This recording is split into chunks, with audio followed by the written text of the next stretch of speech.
SP से गठबंधन। नमस्कार, आप देख रहे हैं के न्यूज। मैं हूं आपके साथ सोनी चौहान।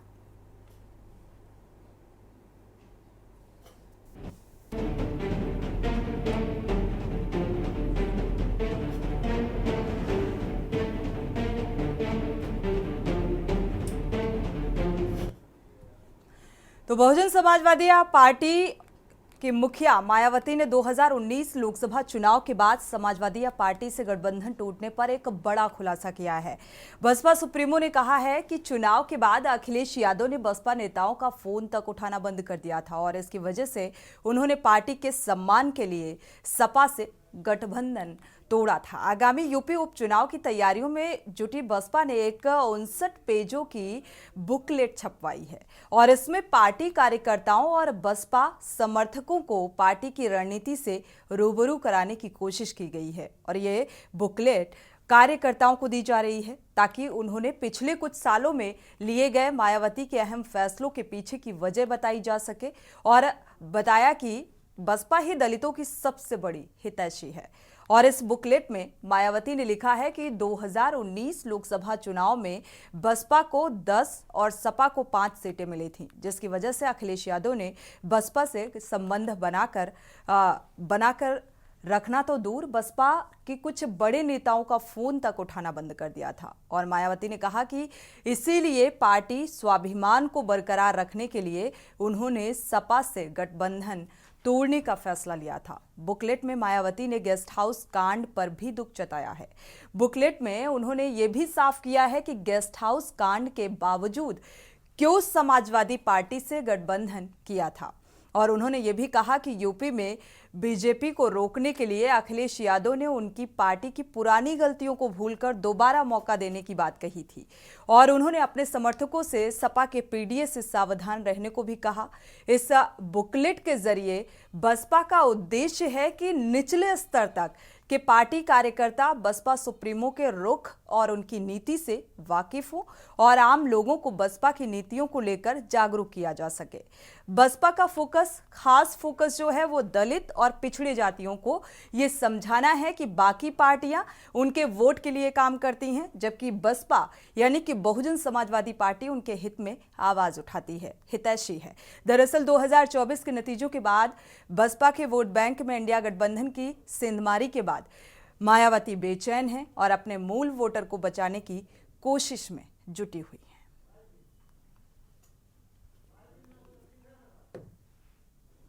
तो बुकलेट में मायावती का ये बड़ा खुलासा।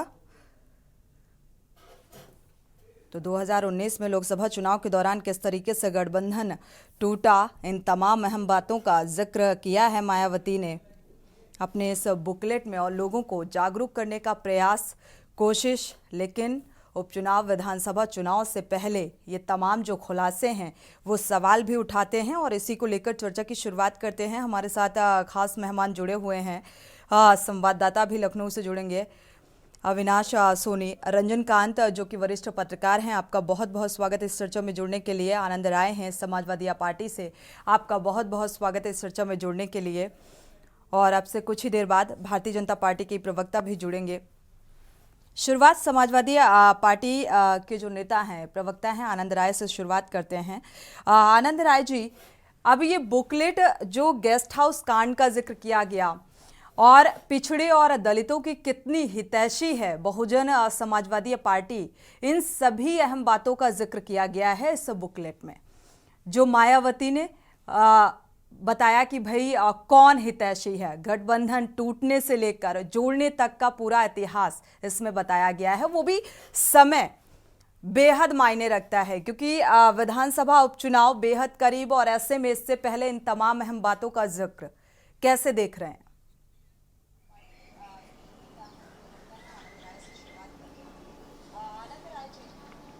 अनम्यूट करिएगा आनंद राय जी। अनम्यूट है, आवाज आ रही है मेरी? जी जी, सुन पा रहे हैं, कंटिन्यू।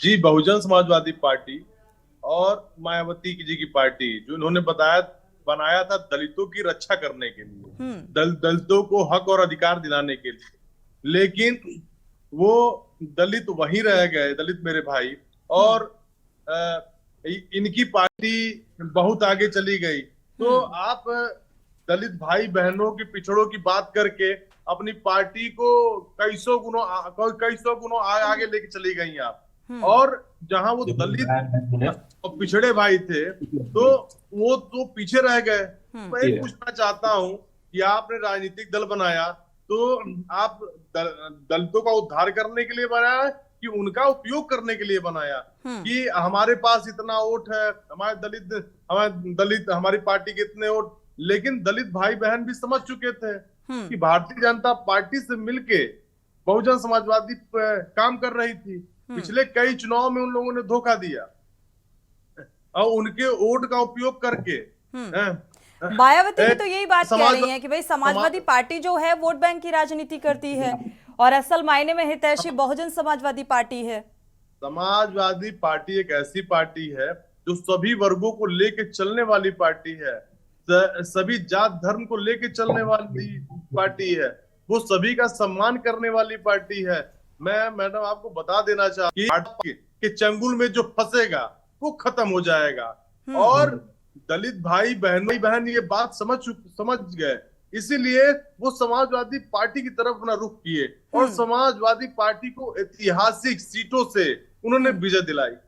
मैं बता देना चाहता हूं, मायावती जी के पास अब कुछ बचा नहीं है, बस अब वो अपना वोट समेटने की कोशिश कर रही हैं, लेकिन अब उनका वोट समेटने वाला नहीं है। और मैं बता देना चाहता हूं, बहन मायावती जी ने बहुत अत्याचार किया दलित और पिछड़े भाइयों पे। और समाजवादी पार्टी जब गठबंधन में थे तब तो तारीफों के पुल बांधती थी समाजवादी पार्टी जी, और अब गठबंधन टूटा है तो आप आरोप लगा रहे हैं। हम गठबंधन मायावती जी ने ही तोड़ा है, बहन मायावती जी ने तोड़ा है। हमारे नेता श्रीमान अखिलेश यादव जी ईमानदारी से उनसे गठबंधन करके चला रहे थे, लेकिन जैसे ही चुनाव का परिणाम आया, हमारी पार्टी के वोटरों से इनकी 10 सीटें आई और हमारी 5 सीटें आई। जितनी ग्रामीण अंचल की सीटें थी इन्होंने ले लिया। मतलब उसमें भी समाजवादी पार्टी का रोल रहा। अकेले दम पे बीएसपी इतनी सीटें भी नहीं ला पाती। हमारे साथ बीजेपी प्रवक्ता भी जुड़ चुकी हैं, श्वेता दुबे जी, आपका बहुत बहुत स्वागत है इस चर्चा में जुड़ने के लिए। और हमारे साथ वरिष्ठ पत्रकार भी हैं। वरिष्ठ पत्रकार का रुख करें उससे पहले बीजेपी प्रवक्ता की प्रतिक्रिया ले लेते हैं इस मामले में। श्वेता दुबे जी, क्या खोई हुई जमीन वापसी की एक कवायद है? जिस तरीके से बुकलेट में उन तमाम अहम बातों का जिक्र किया है मायावती ने, बीएसपी ने, और साफ तौर पर ये बताने की कोशिश की है कि भाई पिछड़े और जो पिछड़ा है या दलित समाज है उसकी हितैषी है, अन्य पार्टियां जो हैं वो वोट बैंक की राजनीति करती हैं। बुकलेट जो फॉर्मूला है कितना कारगर सिद्ध होगा, क्या लगता है? जी देखिए, ये सब अवसरवादिता की राजनीति है और ये सबसे ज्यादा कर रही है तो सपा कर रही है। आपको ध्यान होगा 2017 के बाद एक बार ये बहुत ब्राह्मण हितैषी भी बने थे। इन्होंने बहुत बड़े बड़े फर्जों की स्थापना की थी और क्या क्या किया था। जब जैसा मौका होता है ये सपा और अखिलेश यादव जी, पहले मैं बोल लूं फिर आप बताइएगा, पलट जाते हैं। और मायावती जी ने, मुझे उनकी ये स्पष्टवादिता बहुत अच्छी लगी कि कम से कम उन्होंने अपने बसपा के कार्यकर्ताओं को और अपना जो उनका वोट बैंक है जो वो है उसको ये बताया, तो ये कारण तो बताया कि हमने इनसे संबंध क्यों तोड़ा या हमारा इनका गठबंधन क्यों टूटा। ये एक बात सही है। और अखिलेश जी का कुछ भी पता नहीं है। जब मायावती जी से गठबंधन हुआ था तो स्टेज पर पैर छुए थे डिम्पल जी ने भी और अखिलेश जी ने भी। अब आज मायावती जी में बहुत बुराइयां आ गई हैं। और रही बात सपा का दलित प्रेम, केवल कुर्सी पाने के लिए है, क्योंकि दलित बालिका पे अत्याचार हो रहा है अयोध्या में, इनसे कोई मतलब नहीं है। मायावती जी ने जिन जिलों के नाम बदले थे, दलित महापुरुषों के नाम पर रखे थे, इन्होंने उसको भी बदल दिया। और तो और ये जो नौकरी में जो लोग सरकारी सेवाओं में हैं, उनकी प्रोन्नति का जो आरक्षण था वो भी खत्म किया गया सपा के द्वारा। और अगर ये सत्ता में आएंगे तो केवल एक जाति विशेष का उन्नयन होगा और बाकी दलितों का उत्पीड़न होगा और अन्य जातियों को इनका डर और दबाव सहन करना पड़ेगा। ये बोल कुछ भी ले है इनकी अवसरवादिता की ही राजनीति। कभी ये राजभर जी के साथ हो जाते हैं, कभी ये उनके साथ हो जाते हैं, केशव देव मौर्य जी के साथ, और जब उनसे गठबंधन टूटता है तो अपनी गाड़ी तक खिंचवा लेते हैं। मतलब आप सोच लीजिए मानसिकता कैसी है, किस तरह किस हद तक ये गिर के राजनीति होती है सपा की। कभी पीडीए दलित का हो जाता है, उसी में महिला, मतलब उसके अर्थ भी विभिन्न विभिन्न है। जब जैसा मौका होता है वैसा अर्थ बना लेते हैं और बता देते हैं। वोट बैंक की राजनीति देखा जाए श्वेता दुबे जी, तो मुझे लगता है हर एक राजनीतिक दल कर रहे हैं, चाहे वो भारतीय जनता पार्टी भी इस बात से अछूती नहीं है। आनंद राय जी से इसका जवाब लेते हैं, फिर पत्रकार जी हमारे साथ वरिष्ठ पत्रकार भी जुड़े हुए हैं रजनीकांत जी, उनका रुख करेंगे। आनंद राय जी जल्दी से जवाब दीजिए इस बात। जी अभी हमारी बहन श्वेता जी कह रही थी कि ब्राह्मणों को लेके चले और फरसा का उन्होंने उद्घाटन किया परशुराम भगवान। तो मैं इनको स्पष्ट कर देना चाहता हूँ, पीडीए पिछड़ा, दलित, अल्पसंख्यक, आदि आबादी, अगड़ा, इसमें सभी जातियां, सभी धर्म सभी आते हैं और हम सभी लोगों के साथ हैं। हम किसी एक जाति विशेष के साथ नहीं है। हमारी पार्टी सभी का कल्याण करना। अभी देखिए हमारे विधानसभा अध्यक्ष माता प्रसाद पांडे को बनाया, वो दलित पिछड़ों की बात करते हैं, जो पिछड़ा है उसको आगे बढ़ाने की बात कर रहे थे, हम उनको साथ लेके चल रहे हैं।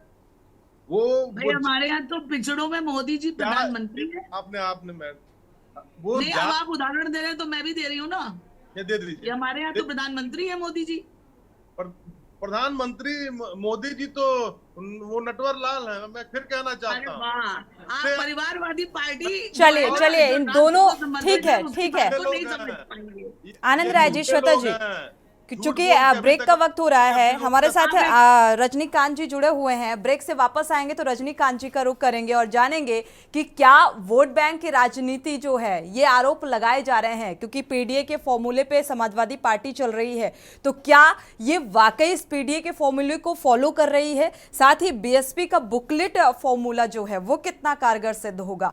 तो क्यों तोड़ा एसपी से गठबंधन और बीएसपी सुप्रीमो मायावती ने बुकलेट में जिन अहम बातों का जिक्र किया है और ये कहा जाए अपने ही गढ़ में वनवास झेल रही हैं, क्या अब खोई हुई जमीन की वापसी होगी?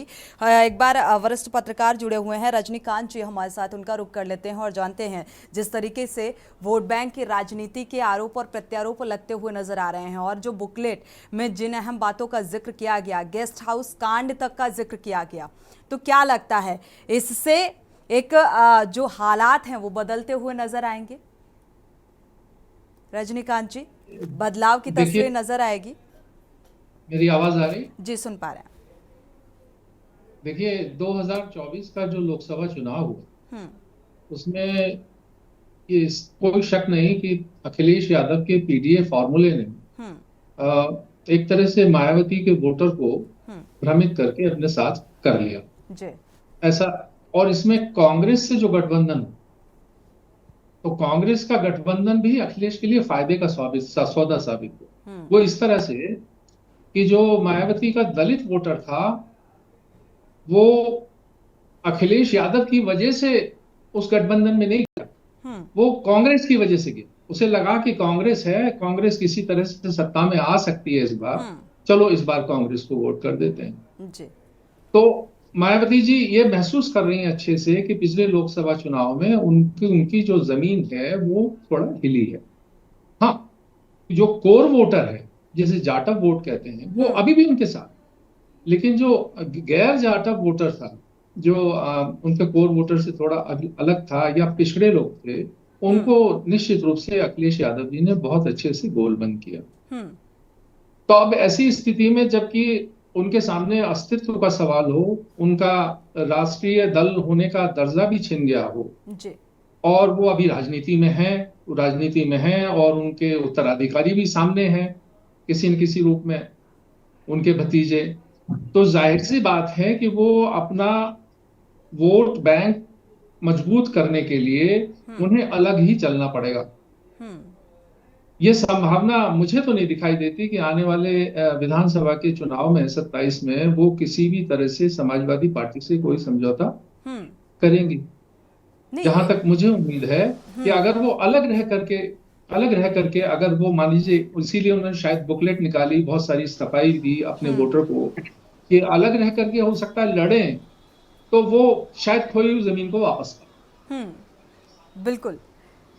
लेकिन जिस तरीके से अभी बुकलेट में गेस्ट हाउस कांड, जिसका मुझे लगता है जब भी जिक्र होता है तो एक अलग ही, और वापसी करते हैं रजनीकांत जी। अविनाश सोनी भी हमारे संवाददाता जुड़े हुए हैं लखनऊ से। अविनाश सोनी का रुख करते हैं। एक तरफ विधानसभा चुनाव की तैयारियां चरम पर हैं, एकला चलो की राह पर मायावती चल रही हैं, और क्या लगता है इस बार सियासी समीकरण क्या कुछ बताते हुए नजर आ रहे हैं धरातल पर? अविनाश।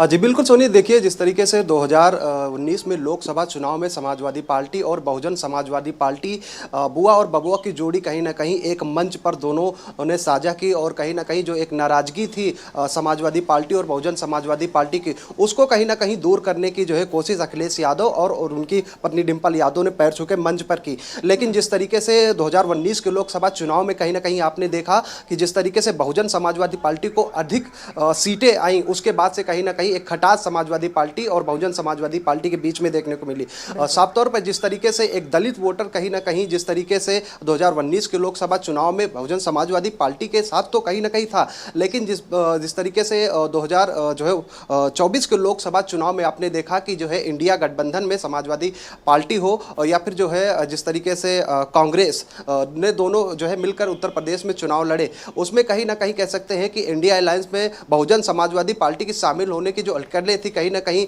उसमें जो है बयानबाजी कांग्रेस की तरफ से थी। कांग्रेस का प्रतिनिधि मंडल बहुजन समाजवादी पार्टी मायावती से भी मिला, लेकिन समाजवादी पार्टी के प्रीमो अखिलेश यादव ने कहा कि अगर बहुजन समाजवादी पार्टी अगर जो है इस इंडिया गठबंधन का हिस्सा होती है तो हम इंडिया गठबंधन के से बाहर हो जाएंगे। तो कहीं ना कहीं आपने देखा होगा कि जिस तरीके से बहुजन समाजवादी पार्टी का जो कोर वोटर था वो कहीं ना कहीं कांग्रेस की जो जिस तरीके से संविधान खतरे में है, तमाम तरीके की जो एक नेगेटिव कहीं ना कहीं जो है 2024 के लोकसभा चुनाव में कांग्रेस ने सेट किया, तो उसका कहीं ना कहीं फायदा जरूर जो है लोकसभा चुनाव में देखने को मिला। अब समाजवादी पार्टी की अगर बात करें तो लगातार जिस तरीके से समाजवादी पार्टी के जो है वो अखिलेश यादव पीडीए का नारा दे रहे हैं, जिसमें तमाम तरीके के जो अल्पसंख्यक की बात करें, पिछड़ा वर्ग की बात करें, दलितों की बात करें, तो कहीं ना कहीं उसका भी फायदा जो है 2024 के लोकसभा चुनाव में देखने को मिला। लेकिन हाल ही में जिस तरीके से बहुजन समाजवादी पार्टी मायावती ने जिस तरीके से जो है अपने कार्यालय में बैठक की, बैठक में तमाम जो है बहुजन समाजवादी पार्टी के जो है वहां पर नेता और कार्यकर्ता मौजूद थे, उसमें उन्होंने